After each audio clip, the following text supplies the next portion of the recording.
네, 트럼프 미 대통령이 캐나다와 멕시코에 대한 관세 부과를 한 달간 미뤘죠. 마약과 불법 이주민 차단 강화 약속을 받아냈기 때문인데요. 관세 위협으로 하나씩 얻어내는 트럼프의 전략, 우리는 어떻게 대응할 수 있을지 전문가들과 토론해 보겠습니다. 외교통상부에서 FTA 교섭 대표를 지낸 최석영 법무법인 광장 고문, 그리고 송재경 디멘전 투자자문 투자부문 대표 나오셨습니다. 어서 오십시오. 안녕하세요. 안녕하십니까. 네. 자, 어제 관세 부과를 예고했다 바로 지금 유예했습니다. 캐나다와 멕시코 25% 관세를 한 달간 유예했는데, 자, 트럼프 대통령 뭔가 이 관세를 무기로 한 전략, 대사님 통한 겁니까? 이게 어떻게 해석을 해야 될까요? 네, 그렇습니다. 이것은 트럼프 대통령의 전형적인 네. 협상 전술 전략이라고 볼 수가 있고요. 예. 일단 어떤 강압을 통해서 상대 국가한테 압박을 한 다음에 만약에 그것을 수용하지 않을 경우에는 고관세를 때리겠다. 해갖고 이제 미국이 요구한 어떤 강압 정책, 예. 그러니까 불법 유인 단속이라든가 펜타닐, 그 네. 마약 단속이라든가 예. 이런 부분에 대해 갖고 충실히 우리가 그 미국의 요구를 들어주겠다 하는 약속을 받아내면서 트럼프 대통령은 미국 국내 정치적으로 내가 소기의 목적을 달성했다 이렇게 이제 선언을 하면서 예. 자기가 승리하는 어떤 그런 이제 모습을 보여주고 있는데 예. 사실은 멕시코, 카나다 이 관세 부과를 발표하기 전에도 이미 지난주에 콜롬비아에 대해 갖고도 콜롬비아, 그렇죠. 콜롬비아가 미국이 이제 불법 이민자를 콜롬비아로 송환을 하는데 예. 콜롬비아 대통령이 이제 거부를 했습니다. 안 받겠다. 예, 그러니까 당장 그날 뭐라고 했는가 하면 콜롬비아산 모든 수입품에 대해서 25% 관세를 부과하고 일주일 내에 개선이 안 되면 50% 관세를 부과하겠다 이렇게 예. 이제 압박을 했습니다. 예. 결국은 콜롬비아 대통령이 이제 항복을 하는 이제 그런 상황이 이제 네. 발생이 됐습니다. 예. 그러니까 이것도 트럼프의 관세 전략 위협이 비단 허풍만은 아니다. 실제 말 안 들으면 매긴다. 그게 통했다 이런 얘기잖아요. 그렇습니다. 뭐 미국이 세계 최고 강국이기 때문에 네. 미국이 주장하는 어떤 네. 협박, 위협이라고 하는 게 실효성이 없는 게 아니라는 거죠. 그렇기 네. 때문에 상대국 입장에서는 아직 미국이 칼을 뽑진 않았지만 예. 칼집에 예리한 칼날이 있다는 걸 알고 있기 때문에 굴복을 할 수밖에 없는 이제 네. 그런 상황이라고 보겠습니다. 네. 역시 이제 멕시코와 캐나다가 불법 이주민 단속을 위해서 인력을 많이 파견하고 뭔가 펜타닐 유출도 좀 막겠다고 하니까 이제 부과를 유예를 했는데, 이런 소식이 뉴욕 증시에 전해지면서 당시 뉴욕 주가가 조금 많이 떨어지는 상황이었는데 어떻게 반응을 했습니까? 이 관세 부과 유예 소식에. 이게 이제 사실은 주말 동안, 그러니까 지난 주말 때 이미 얘기가 나왔었던 거죠. 토요일 날 얘기 던져놓고 이제 트럼프는 자기 집에 가갖고 마음 편히 있었는지 모르겠지만 세상은 난리가 났었습니다. 그래서 주말 동안 거래되는 이제 가장 유일한 금융자산이라고 보면은 비트코인이겠죠. 비트코인, 네. 그러니까 가상화폐가 그때부터 급락하기 시작해서 월요일 기준으로는 거의 한 11% 이상 급락을 보였다가 네. 그 말씀 주신 대로 갑작스럽게 트럼프가 잠정 한 달간 유예 예. 발표를 하면서 빠르게 회복을 해갔고요. 지금 예. 대략적으로는 마이너스 3% 정도 하락했고 주식시장은 대부분 다 회복을 했습니다. 주식시장은. 그다음에 네. 달러 지수도 거의 1% 이상 상승을 했다가 지금 제자리로 돌아왔고요. 결론적으로는 어쨌든 지금 한다고 그랬다 안 했기 때문에 전반적으로는 일단은 위험자산들이 제자리를 찾긴 했지만 네. 투자 심리의 척도라고 볼 수 있는 비트코인이나 이런 쪽의 변화를 봤을 때는 이제 사실 아직은 좀 걱정이 좀 남아 있는 것만은 분명하다 이렇게 봐야 될 것 같습니다. 조금 안도했지만 이 씨앗 불꽃이 이 폭탄이 재개된 게 아니다. 여전히 불안하다 그런 얘기네요. 유예라고 표현을 예. 했지 않습니까? 그렇죠. 한 달 후 또 그 사이에 어떤 일이 벌어질지 알 수가 없기 때문에 불과 저희가 며칠 전까지도 이렇게 빨리 할지 아무도 몰랐지 않습니까? 그러니까요. 그렇기 때문에 마음을 놓기에는 시장도 불안불안하다 이렇게 말씀드립니다. 트럼프 대통령이 이제 캐나다와 멕시코의 관세 부과를 발표할 당시 중국에도 10%의 추가 관세를 부과하겠다고 그랬잖아요. 그렇습니다. 예. 캐나다, 멕시코는 유예를 했는데 중국에 대해서는 뭔가 좀 협상을 하겠다. 뭔가 속에 성과가 있을 것처럼 약간 내비쳤는데 지금 어떻게 진행되고 있나요, 중국과는? 이제 트럼프 대통령이 2월 1일 날 예. 행정명령에 서명을 하면서 2월 4일부터 멕시코, 카나다, 중국에 대해서 네. 관세 부과를 하겠다 이렇게 얘기를 했는데 2월 4일이 미국 시간으로 내일입니다. 여기 네. 우리 시간으로 네. 볼 때는 그래도 아직 시간은 좀 남아 있는 상태인데 아마 제가 보기에는 중국하고 미국하고 어떤 협상 채널이 가동이 되고 있을 걸로 이제 기대를 하고 있고요. 협상이요. 네. 네. 그럼에도 불구하고 중국은 어떤 입장을 취했는가 하면 미국이 추가 관세 부과를 하면 중국도 보복 관세를 부과하겠다. 보복 관세. 그리고 미국을 WTO 제소하겠다. 네. 이제 이런 입장을 이제 밝혔습니다. 네. 그럼에도 불구하고 지금 양국 간의 어떤 협상이 일정한 수준으로 이루어질 가능성도 있고요. 예. 그리고 이게 10%의 관세라고 하는 건 중국이 트럼프가 이제 대선 공약상으로 볼 때는 중국에 대해서 60% 관세까지 때릴 수 있다 이렇게 이제 공약을 했어요. 그렇죠. 네. 거기에 비해서는 아직도 낮은 수준이거든요. 그렇기 때문에 미국하고 중국 간의 갈등은 아직도 잠재되어 있다고 할 수가 있고 예. 이 10% 추가 관세는 펜타닐 수입, 네, 마약.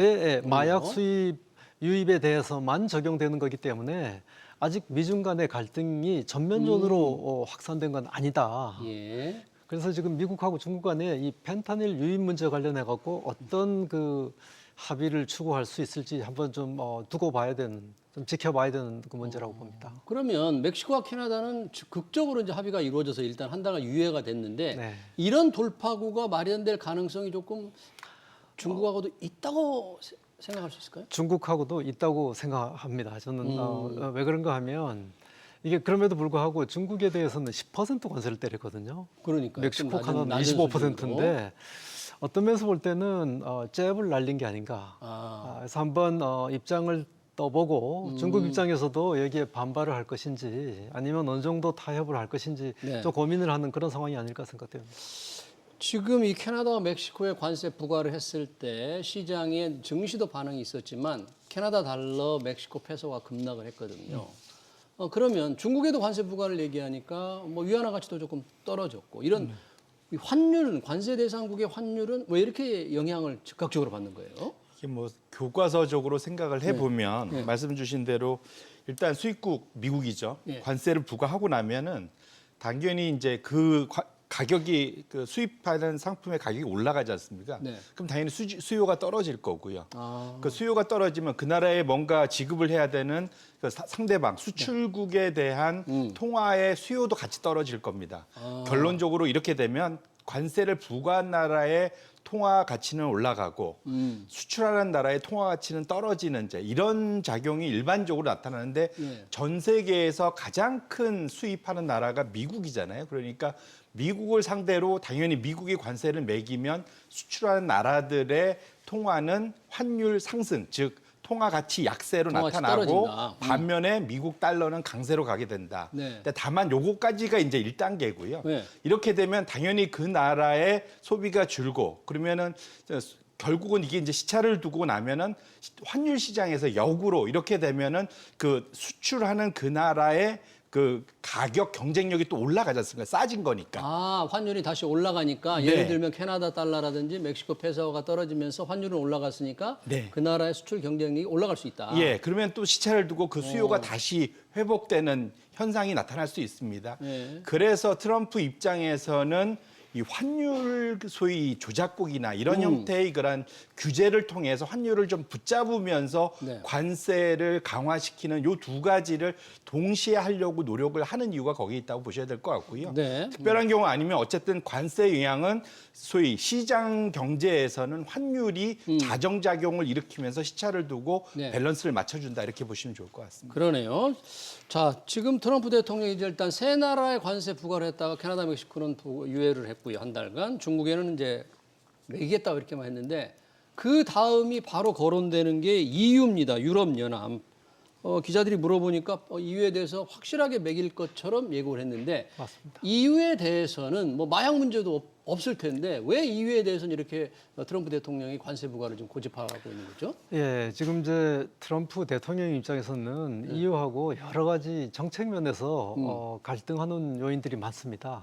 첫째, 이제 EU도 미국에 대규모 무역 흑자를 내는 무역 흑자. 네. 네. 그리고 이제 에너지 환경 문제에 있어 갖고도 또 EU는 굉장히 강한 환경 보호를 하고 기후 변화 방지를 위한 조치를 취하고 이러는데 지금 그 트럼프 대통령 같은 경우에는 에너지 선택의 자유화, 그러니까 화석 연료 사용 확대 네. 이런 쪽으로 가기 때문에 그동안 청정 에너지 사용을 강화했던 그 유럽 쪽하고는 정책 방향이 완전히 다른 거죠. 그리고 또 나토 관련해서 네. 방위비 분담에 대해 갖고 트럼프 대통령 입장은 EU 국가들이 제대로 분담금 납부를 제대로 못 하고 있다. 네. 그래서 방위비를 인상해야 되겠다. 그런 점도 있고 그다음에 우크라이나 전쟁을 종식시키는 방법에 대해 갖고도 미국하고 EU 쪽이 입장이 상당히 다릅니다.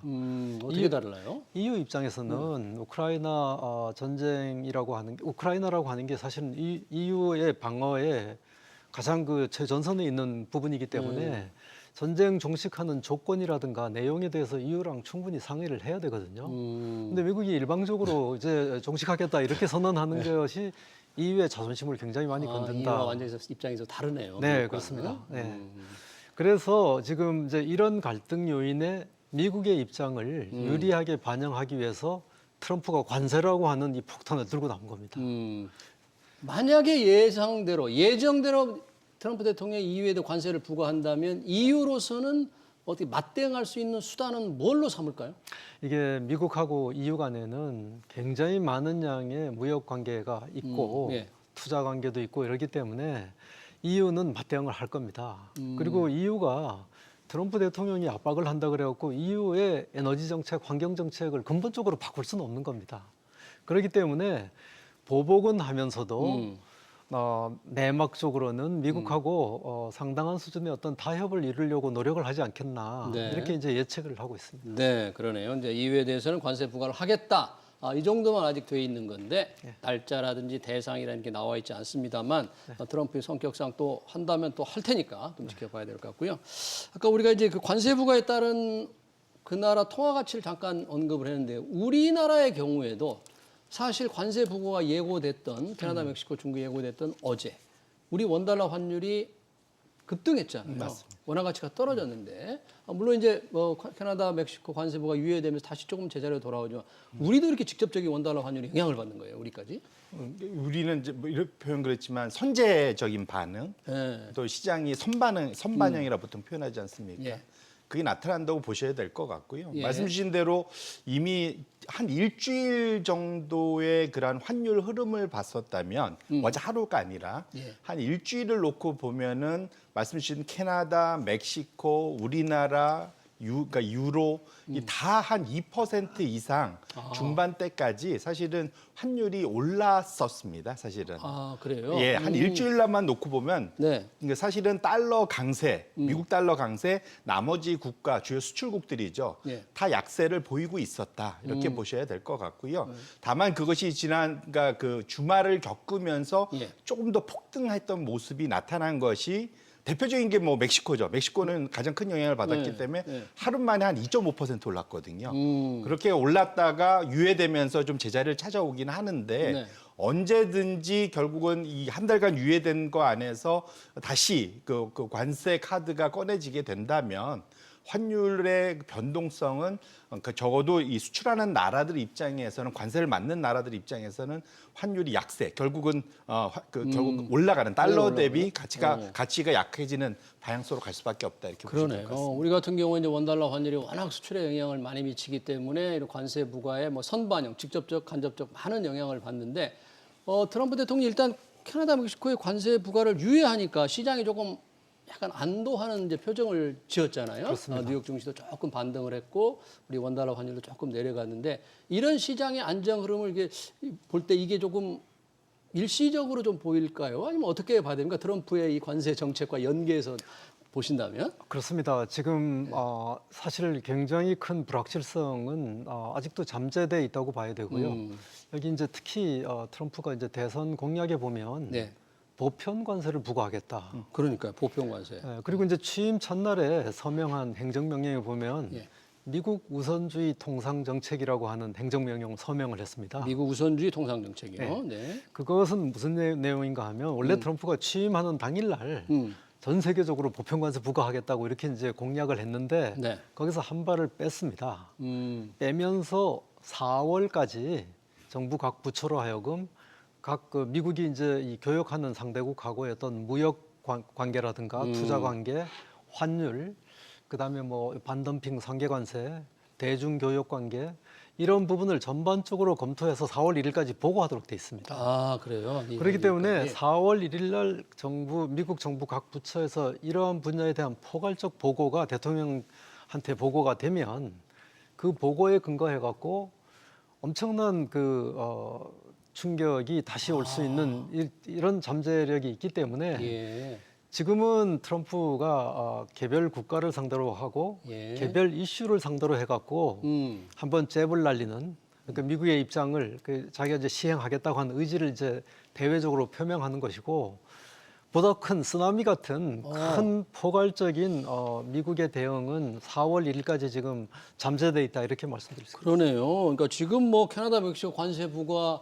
좀 유예했다고 해서 우리가 지금 안도할 상황이 전혀 아니네요. 전혀 아닙니다. 4월 1일이라는 또 데드라인에 과연 어떤 조치가 나올지 지켜봐야 되겠는데 이런 예상들을 해본다면 트럼프 대통령의 새로운 정책, 특히 관세 정책이라든지 뭐 불법 이민자 추방이라든지 이런 게 미 연준의 통화 정책에도 굉장히 민감하게 영향을 미칠 것이다. 이렇게 전문가들이 보고 있잖아요. 네. 미 연준도 그런 부분을 향후 통화 정책 결정에는 좀 반영을 할 텐데 어떤 변수로 작용할까요? 결론적으로는 시장이 바라는 건 연준이 금리를 계속 낮춰서 그래서 그러니까 정책 부양을 해주기를 바라는 게 이제 시장의 바람인데 시장의 기대는 그런데 그럼에도 불구하고 트럼프라는 새로운 변수가 나타나고 실제로 우려했던 대로 관세가 상당히 뭐랄까요 불확실성을 키우는 쪽으로 그리고 관세의 영향은 성장을 약화시키고 물가를 끌어올리는 걸로 대부분의 경제학자들이 예측을 하고 있거든요. 네. 그런 측면에서 놓고 보면 과거 2019년도 트럼프 일기 때는 연준이 금리를 인하하면서 트럼프 관세에 대응을 했었다면 예. 올해는 사실은 우리가 물가를 잡았다고 하는데도 지금 거의 2% 후반대가 나오고 있지 그 않습니까? 인플레가 다시 재발할 우려가 있다 이렇게 좀 보는 맞습니다. 거죠. 그러다 보면 연준 입장에서는 적어도 올리지는 못해도 저희 현재 상황을 유지할 수밖에 없는 그런 쪽으로 좀 내몰려 있는 거다 이렇게 보셔야 될 것 같고요. 시장에서는 인하를 기대하고 있는데 기대대로 이루어지지 않을 가능성이 있다 이런 얘기입니까? 그 가능성을 트럼프가 아예 이번에 도장을 찍어준 거죠. 연준은 사실상 내리기 어려운 국면으로 사실은 내몰렸다고 보셔야 될 것 같고요. 예. 만에 하나 말씀 주신 대로 트럼프 관세가 4월 이후로 좀 더 공격적으로 실시가 된다면 물가를 선제적으로 압력을 가할 수가 있습니다. 선제적으로 상승으로. 물가가 오를 수가 있다. 왜냐하면 소비자들이 기업들이 미리 반응하지 않습니까? 예, 예. 그렇기 때문에 사후적이 아니라 선제적으로도 미리 시장 경제는 반응하기 때문에 그렇게 놓고 본다면 하반기로 가면은 소위 확률은 낮지만 예. 오히려 금리 인상할 가능성도 배제할 수 없는 상황. 아 하반기에 예, 그런 가능성에서 시장이 적어도 한 25%에서 30%의 확률로 예. 우려를 하고 있습니다. 네. 결과론적으로는 연준 입장에서는 트럼프와의 적어도 내년까지 소위 파월이 의장을 맡고 있는 동안까지는 상당히 그 소위 서로 뭐랄까 신경전을 벌여야 되는 그런 상황으로 좀 더 치닫고 있다 이렇게 보셔야 될 것 같습니다. 네, 근데 네, 제가 대단히. 조금 보완을 예. 한다면 지금 트럼프가 이 관세 인상하는 것이 관세 인상이 그 자체가 목적이 아니고 예. 관세라고 하는 도구 지렛대를 이용을 해서 다른 정치적 목적을 달성하는 이런 쪽에 이제 이 패턴을 보이고 있습니다. 네, 지금 자료가 기사가 나오는데 중국이 10일부터 일부 미국 상품에 10% 관세를 물리겠다. 보복 관세를 예고했네요. 네, 네, 그렇습니다. 네. 네, 당연히 저것은 중국 같은 경우에는 이게 이제 서로 관세 전쟁이라고 하는 게 단순히 어떤 수학적 게임이 아니라 네. 정치적 게임이거든요. 그러니까 중국도 미국한테 관세 얻어먹고 그냥 있을 수는 없는 것이고 그러니까요. 이미 중국은 미국하고 중국은 양쪽에 다 25% 관세를 서로 물고 있는 상황인데 예. 10% 추가되고 35%가 되는 겁니다. 아, 10% 추가하면 네. 근데 이제 지금 중국 같은 경우에 반응이 예. 부과한다고 했지만 일부 품목에 대해서만 이렇게 나왔거든요. 아, 일부 품목에 대해서. 그 네. 미국이 음. 중국에 부과하는 그 10% 관세 행정명도 자세히 보면 예.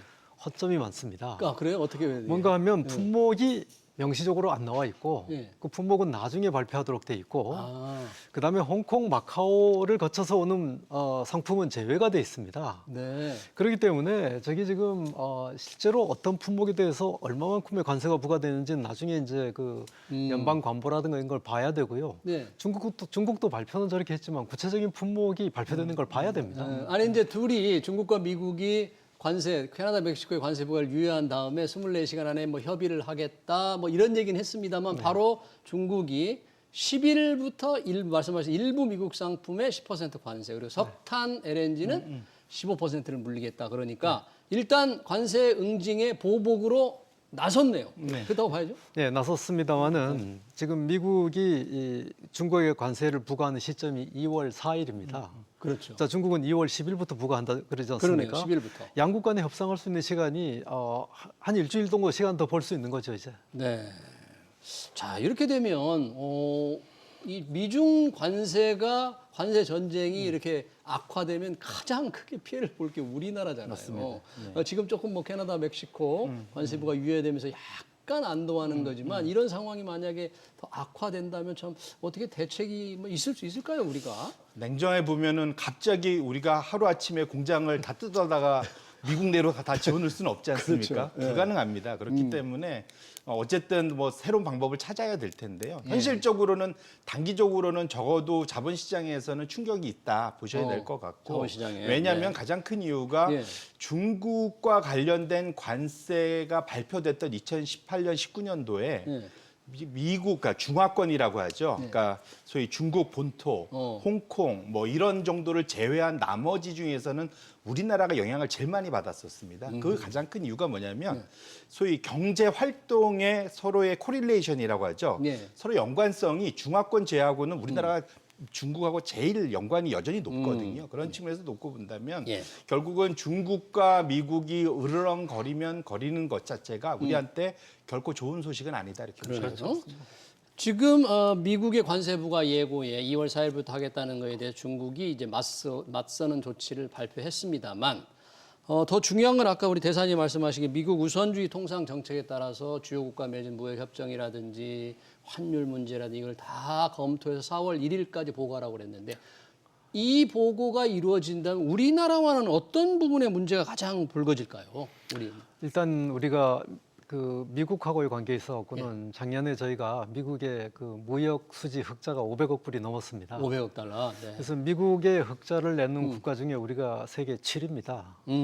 이제 그런 점에서 볼 때 여기 지금 멕시코, 카나다, 그다음에 이제 중국, EU가 이제 랭킹으로 볼 때는 무역 수지 흑자를 내는 국가 중에 1, 2, 3, 4등을 이제 하는 국가들이거든요. 예.